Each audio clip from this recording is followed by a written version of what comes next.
All right, guys, as promised, I said that we will tonight review some problems that'll be similar to what's on the core basic math test.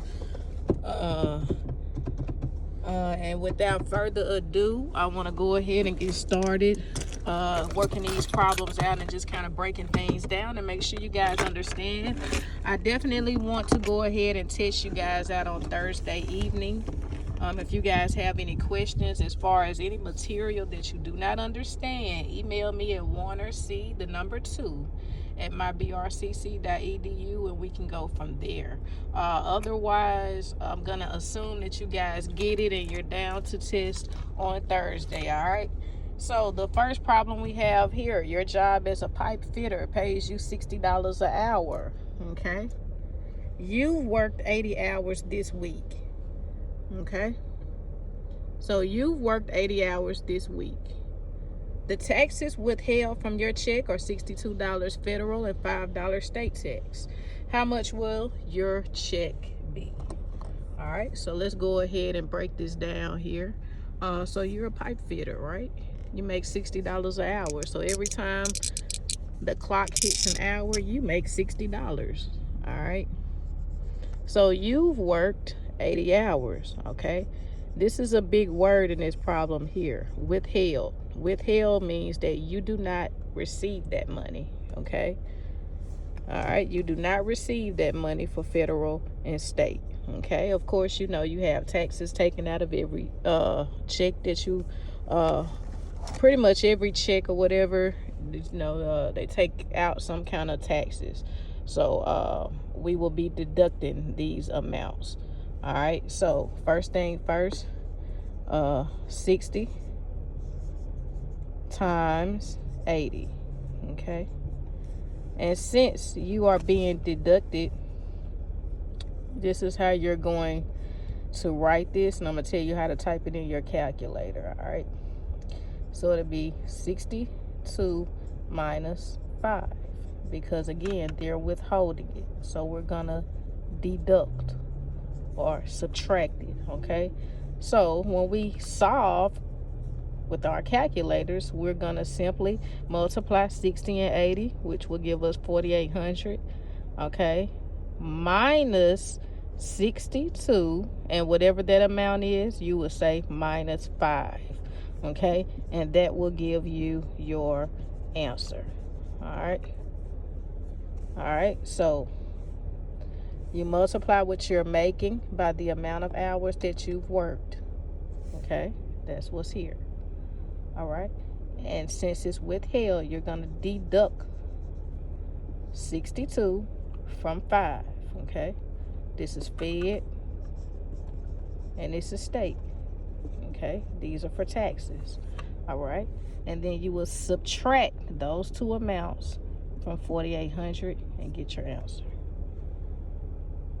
All right, so I call myself multitasking here. My nephew is getting his hair cut, so while he does that, I'm going to sit out here and we're going to go through some of these math problems. All right, also, you guys feel free to pause the video, solve the problem before I even go into solving it. Make sure that you have the right answer and that you have a good understanding of what you're doing. All right, so next question. We're gonna convert 70 degrees Fahrenheit to Celsius using the formula. All right, so I'm gonna show you guys how to use the formula that they give us to use. Okay, I know I showed you guys a shortcut. Better to just go off the formula, because I know the shortcuts that I showed you will give you an estimate of what the right answer will be, whereas this formula here will give you a direct answer. All right, so the formula for Celsius, remember, okay, it's 5/9, and you multiply you parentheses F minus 32. All right, and in this case, we would just plug in 70 for Fahrenheit, so it'll be 5/9 and 70 minus 32. All right, and I think I worked this problem out in your calculator. Yeah, I worked it out. You will divide it and you will go as such, okay? All right, 70 minus 32 is 38, okay? And then 5 divided by 9.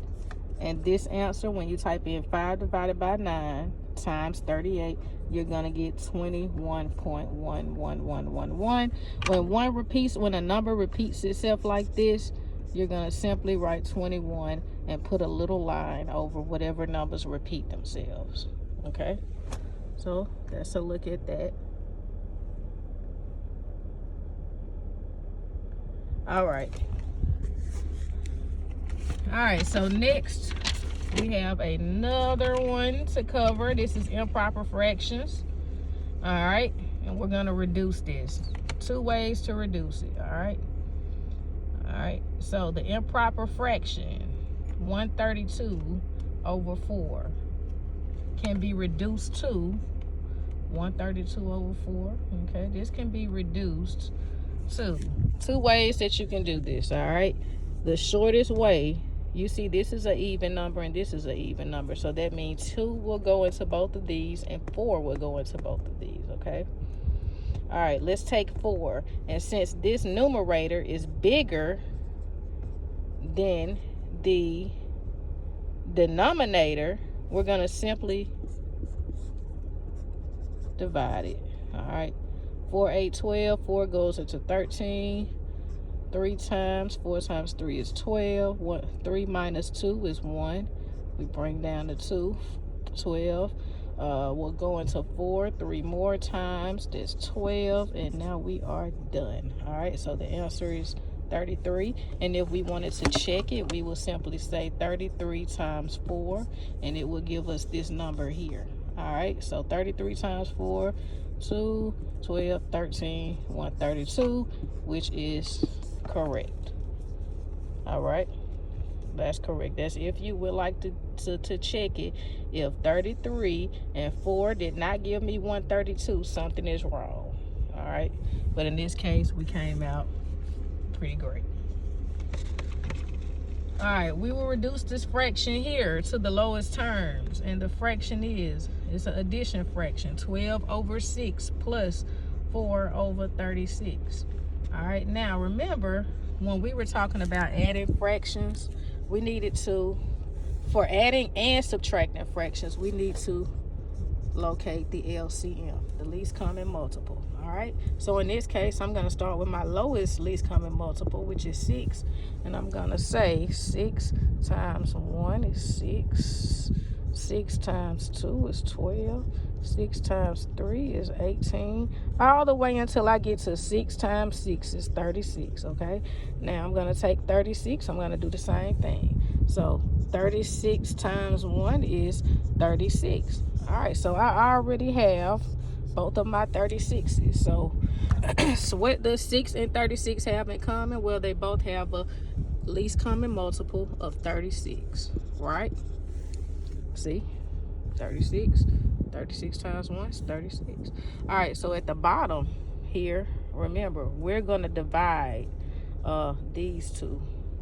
All right, so 36 goes into itself one time. 6 goes into 36 6 times. Okay, that's division. All right, now that I have these two numbers, okay, I'm going to multiply them times what's on top here. So 6 times 12 is 72. 1 times 4 is 4. Okay, and remember, I told you on the other video, watch your sign. Okay, all right, because sometimes you may have a habit to 72 times 4 to multiply 72 times 4. We don't need to do that. We're adding, so we need to add 72 plus 4, and that's going to give us 76 over 36. Now, we just saw a fraction that looked like this with this big old numerator. Okay, we just saw a fraction, and all we did was simply divide the bottom number into the top, 36 over 76, and then we solve from here. Okay, and that would give us our answer. All right, so We're gonna get rid of all of this. All right. So next next practice problem, convert 0.07 to a fraction.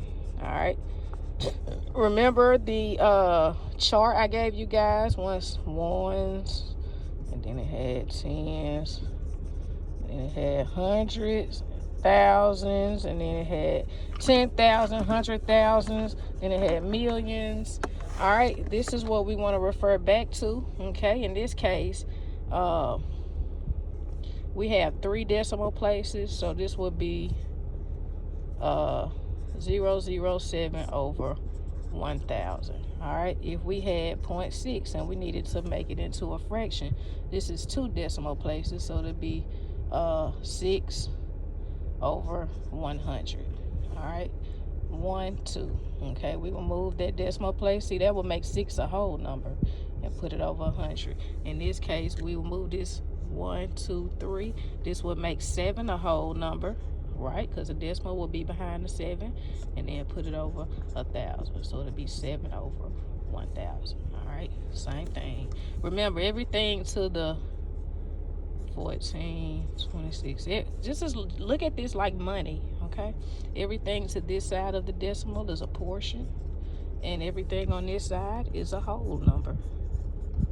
Okay, so if you look at it like money, you have $14.26. All right, if you add what, 82 more cents or so, you'll have $15. All right, so just look at it like that. Now, the next thing that we need to cover, all right, again, you guys email me if you have any questions. Okay, fraction equivalent. Okay, fraction equivalent. I know I covered it briefly in class. I'm gonna cover it again real quick. 2 over 12. Okay, if I say, hey, what's the fraction equivalent to 2/12? All right, whatever you do to the bottom, you simply do to the top. Whatever you do to the top, you'll do to the bottom. So if I wanted a fraction equivalent, I may choose to multiply the top and bottom by 2. Okay, this will give me 4 over 24. All right, I could also multiply it by, it doesn't matter what number, just whatever you do to the top, you do to the bottom. Okay, 36 and not 3, 6. All right, 6 over 36. All right.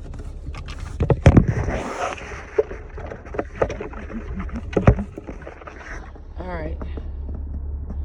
Volume. This is a big one.